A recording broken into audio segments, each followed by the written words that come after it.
Maggie Bowring. I move that the question be now put. Mr. Chair, I want to address another part of clause 3 in the legislation, and that's the part that is the tricky way that government has got around not amending the Gambling Act. Because it's worthwhile remembering that the Gambling Act says there will be no more casinos. There will be no increase in the space that casinos can use for gaming machines. There will be no more machines or gambling opportunities at casinos. The Gambling Act essentially provides a blanket prohibition on any expansion of any casino. So, as was described by my colleagues in Labor, any attempt to change the Gambling Act just for this one business, for Sky City, runs completely contrary to the entire purpose of the Gambling Act. So in order to get around this absolute prohibition, just for Sky City, this one business in the gambling industry, they have had to do a whole lot of wording machinations and a bit of management here and there. And so in clause 3, 2A2, it says the purpose of the agreement it provides for the granting of changes to the regulatory regime applying to Sky City. That is how they are using this legislation to avoid the prohibitions against expanding the casino business in the Gambling Act. And so, many Auckland businesses, I understand, actually really rather frustrated and quite angry at the extent to which Sky City has been given this special privilege by the National Party, by Stephen Joyce and John Key, to give them this extra special deal worth billions of dollars actually to Sky City through this tricky legislative mechanism to try to avoid the prohibition in the Gambling Act.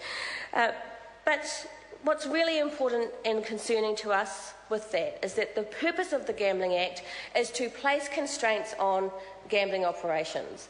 The casinos were allowed eventually to operate in New Zealand, and part of the social contract that allowed for casinos to come to New Zealand was that there would be constraints on them, constraints on how large they would be, constraints on them in terms of regulation to minimise as much as possible problem gambling.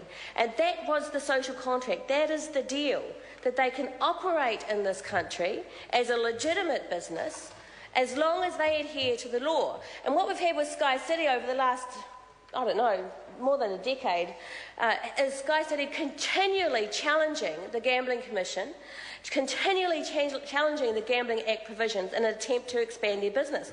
And they have, time after time, I understand, taken the Gambling Commission to court to try to get the Gambling Commission's rules changed so that they can expand their business. Time and again, the Gambling Act provisions, which place an absolute prohibition on the expansion of their business, has won out every single time. And they haven't been able to get what they want. They haven't been able to breach the social contract that casinos have with New Zealanders that allows them to operate legitimately here with some kind of social licence. And then comes along John Key, who has a few dinners with the Sky City top bosses, and then suddenly the entire social contract is blown out of the water. The whole social contract, the social licence that Sky City Casino has to operate in New Zealand is destroyed over a couple of fancy dinners, a couple of bottles of fancy wine with John Key, because John Key wants a monument to his prime ministership when he eventually goes after the next election. And Sky City finally found the guy who would give them the deal that they have been fighting for years, which was to get outside the Gambling Act. And that is what Clause 3 says. It's a get-out-of-jail-free card for the Sky City Casino to avoid the controls that society placed on casinos, the controls that are placed on Sky City. And those controls are primarily designed to protect New Zealanders from the harm from casino gambling. Gambling in general, but casino gambling in particular.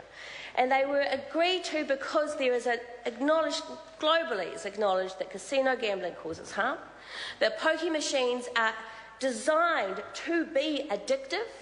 They are designed expressly for the purpose of hooking people in and creating an addiction. It's widely known research around the world. So there is a need for legislation to try to curb the harms, and that is what the Gambling Act does. But we have now, Mr Chair. Thank you, Mr Chairman. And I want in this part of the bill and in this contribution to focus on National Party members and ask them to examine their conscience. Not John Key, what's that one's name? Stephen Joyce. Stephen Joyce, the promoter of the John Key Casino extension, giggles. He giggles at the thought of a National Party member having a conscience.